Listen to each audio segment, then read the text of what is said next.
अस्सलाम वालेकुम गाइस। आज हम पढ़ने वाले हैं मसल ऑफ द नेक कि नेक के मसल्स जो कि एनाटॉमी 3 में सबसे ऊपर ऊपर आता है कि the muscle of the neck. So it can be, यहाँ पे हम पढ़ेंगे जी भाई फिजियोपीडिया से। बस जो है वो कोई प्रमोशन नहीं है, बस हम पढ़ेंगे जस्ट। यहाँ पे कहता है जी muscle of the neck it can be simplified based upon the location and depth. कि भाई ये जो मसल है नेक के, इनको सिंप्लीफाई किया जाता है इनकी लोकेशन पर और डेप्थ, मतलब कि कहाँ पे वाक़ हैं, कितने मतलब कि डीप हैं या ऊपर ऊपर है। Grossly it can B divided into anterior and vertebral cervical reason. कि ग्रोसली जो है ऊपर से हम इनको कितने पार्ट्स में डिवाइड करते हैं, एंटीरियर पार्ट्स में और वर्टिब्रल सर्वाइकल में। ठीक है, vertebral cervical region in relationship to sternocleidomastoid muscle. के इनका जो स्टर्नोक्यूडोमास्टाइड ये वाला जो बड़ा मसल है, इसके साथ जो रिलेशनशिप है, इसके अकॉर्डिंगली हम इनको स्पेसिफाई करते हैं, इनको डिवाइड करते हैं। अब एंटीरियर रीजन की बात की थी तो muscle of the anterior reason हम देखते हैं। यहाँ पे जो सुपरफिशियल मसल्स आते हैं उसमें है प्लेटिज्मा एंड स्टर्नोक्यूडोमास्टाइड। मैं बताता हूँ क्या है। उसके बाद दूसरा ग्रुप आता है एक जी सुप्रा हायोइड। ठीक है, सुप्रा हायोइड ग्रुप है मसल्स का, जहाँ इसमें आते हैं डाइगैस्ट्रिक मसल। ये मसल है डाइगैस्ट्रिक। उसके बाद माइलो हायोइड, जीनियो हायोइड और स्टाइलियो हायोइड। नीचे फिर इंफ्रा हायोइड मसल्स आते हैं जिसमें स्टर्नो हायोइड, स्टर्नो थायराइड और थायरो हायोइड और ओमो हायोइड। ये चार मसल है इंफ्रा हायोइड के, मतलब हायोइड बोन के करीब होंगे, इसके साथ कोई पंगा होगा क्योंकि हमने ऊपर पढ़ा है ना, इनके लोकेशन और डेप्थ के अकॉर्डिंगली इनको वो डिवाइड किया जाता है, स्पेसिफाई किया जाता है।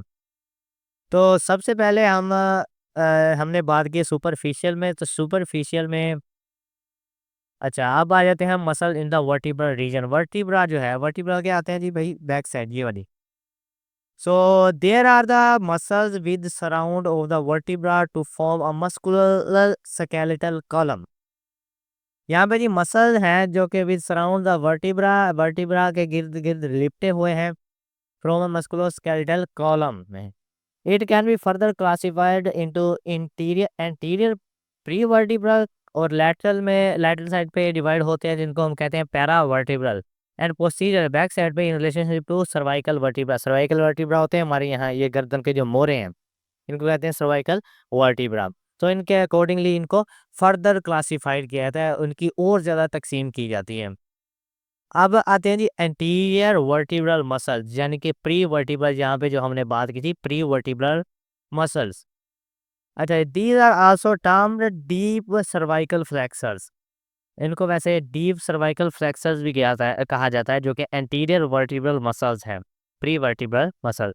इसमें कौन से आते हैं जी, रेक्टस कैपिटस होता है और उसके rectus capitis anterior, rectus capitis lateralis and longus capitis और लोंगस कोलाई।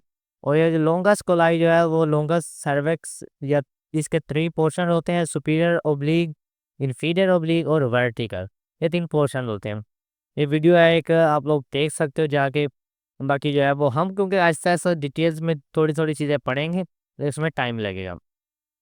अब दूसरे नंबर पे चीज़ आती है लैटरल वर्टिब्रल मसल्स, मतलब कि प्री वर्टिब्रल पहले पढ़ लिया था हमने, ये है जी para vertebral muscle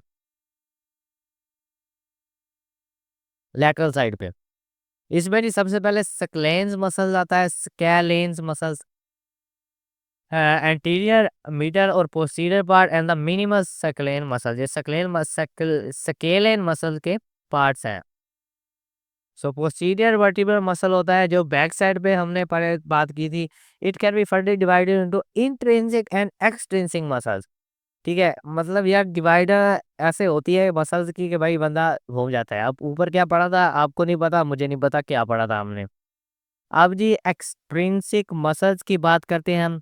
so extrinsic muscle में ट्रेपेजियस एंड लेविटर स्कैपुलाई आते हैं, स्कैपुलाई, ये स्कैपुला, लेविटर स्कैपुला ये मसल्स का नाम है। ठीक है जी, ट्रेपेजियस मसल तो आप जानते हैं, ये होता है ट्रेपेजियस मसल। अब इंट्रिंसिक मसल्स में आते हैं जी सुपरफिशियल मसल्स और डीप मसल्स। यहाँ पे आगे आगे दो और क्लासिफिकेशन होगी इनकी। सुपरफिशियल मसल्स कौन से हैं भाई, स्प्लिनियस कैपिटस और स्प्लिनियस सर्वाइकस, ये दो मसल हैं जो कि सुपरफिशियल मसल होते हैं। भाई ये हम बस जनरल चीज़ें कुछ पढ़ रहे हैं, उसके बाद हम जाएंगे बिल्कुल इनकी डिटेल्स में, हर एक मसल को हम डिटेल्स में पढ़ेंगे। अब डीप मसल इसका जो दूसरा क्लासिफिकेशन है डीप मसल, उसमें होते हैं जी, उसके भी आगे ग्रुप्स हैं।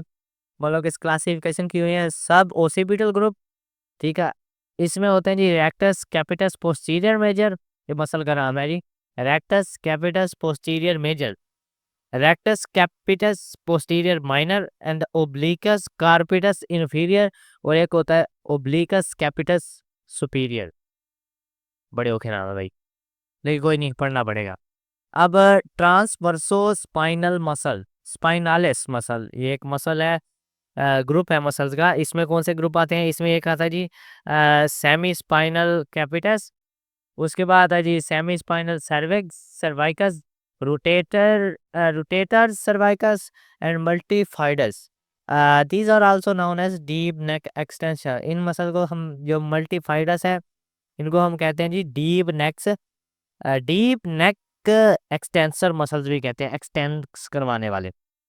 उसके बाद इसकी तीसरी आगे जो है वो क्लासिफिकेशन आती है, सॉरी, इंटर स्पाइनल्स एंड इंटर ट्रांसवर्साई। पता नहीं कहाँ कहाँ से अंग्रेज दाम ढूंढ के लिखे हैं यार, अल्लाह जानता है। और अच्छा जी, muscle of the neck divided based upon the function. हमने पहले पढ़ लिया था मसल ऑफ द नेक को बेसिक्स। अब जो है यहाँ पे हमारे पास है ये जो मसल हैं divided upon based upon function आएगा, ठीक है। जस्ट वेट अ सेकंड, मैं इसको बस ओके। अब फंक्शन के अकॉर्डिंगली ये इनको कैसे क्लासिफाई किया जाता है, when classifying muscle it is useful for us to think of them conceptually as globally movers and local stabilisers, ठीक है। मतलब कि हम इनको ऐसे कंसेप्ट में याद रखेंगे भाई, जो मूवर्स हैं मतलब कि मूव करवाने वाले नेक को, और लोकल स्टेबलाइजर्स मतलब और मसल जो कि स्टेबल करके रखते हैं।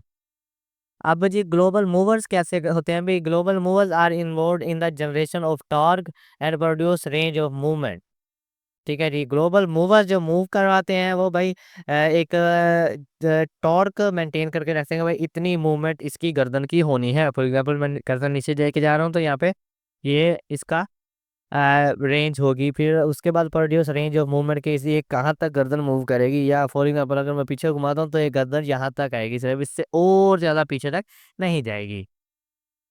They function in a phasic manner, i.e. on off, and their in movement is dependent on direction. और कि डायरेक्शन किस डायरेक्शन में इनकी मूवमेंट होगी ये डिपेंड करता है। When dysfunctional, there is a spasm, pain and restricted range of movement।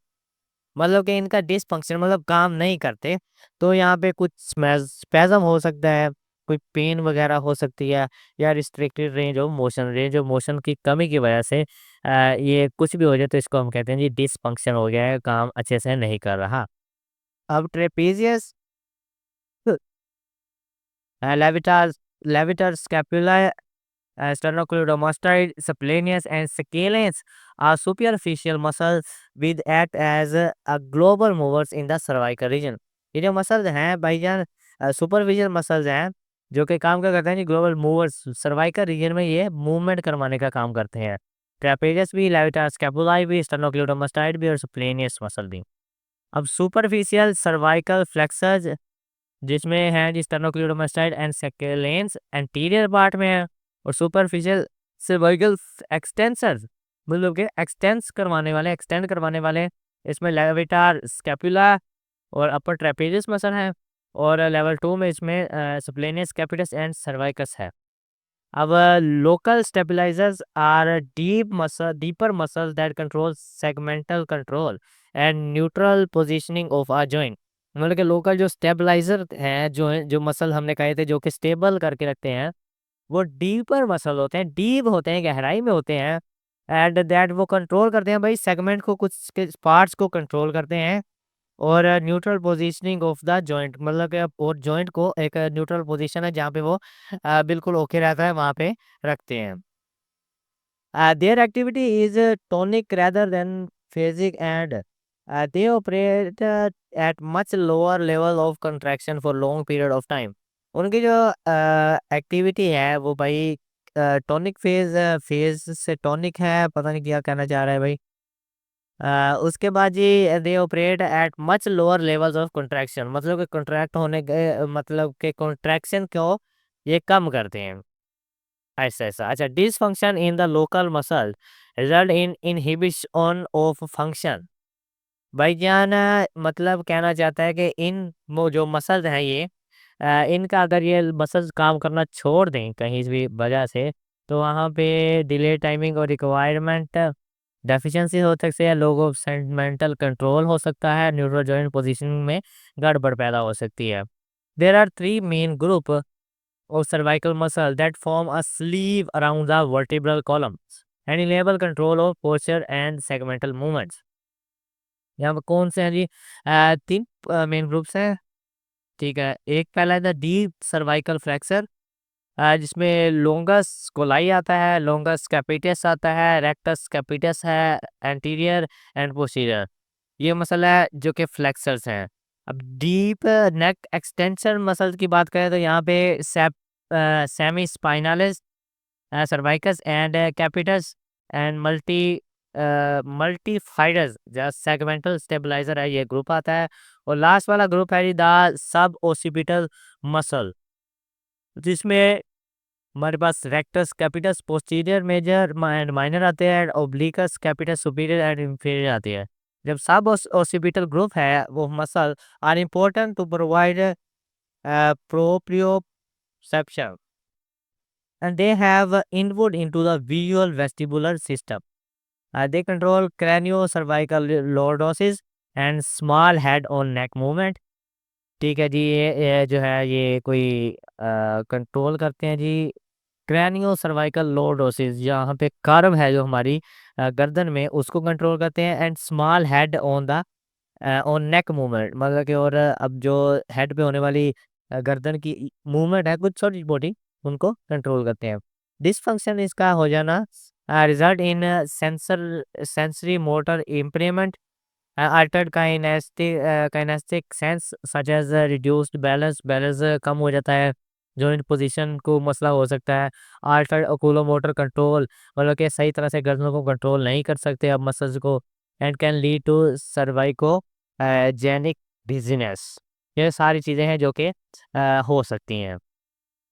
सो भाई cervical muscle function in the presence of pain, ये पेन वाला टॉपिक हमारा नहीं है फिलहाल, आज के लिए इतना ही कि बेसिक्स कुछ चीज़ें हमने पढ़ी हैं कि भाई नेक के मसल्स में कौन कौन सी चीज़ें हैं, कुछ ग्रुप्स हैं, कुछ चीज़ें हैं ये शामिल होते हैं। बाकी डिटेल्स हम इनकी इंशाल्लाह आगे पढ़ेंगे। तब तक के लिए मुझे फॉलो कर लो, और इंशाल्लाह ये हमारा स्टार्ट है, तो भाई जान स्टार्ट में ऐसी चीज़ें कुछ ना कुछ आती रहती हैं, बट अपना बस आपने ख्याल रखना है, और अपने आप को जो है वो मैं बड़ा होके आता हूँ आपके सामने, अपने आप को जो है वो अपने स्टडी के लिए बेहतर बना के रखना है, क्योंकि जब तक आप पढ़ते रहोगे सीखते रहोगे तभी आप कामयाब होगे, है ना भाई। बाकी क्वालिटी की टेंशन नहीं है, डोंट केयर, जो पढ़ाया जा रहा है मेन उसकी फिक्र करो क्या है। अगर नहीं समझ आ रही थी जो मैंने पढ़ाया है उसमें से कुछ ना कुछ देखो पढ़ो, उसको जाके सर्च करो, इंटरनेट फरोल दो, छापा मार दो हर जगह पे और जाके पढ़ो, बस पढ़ो।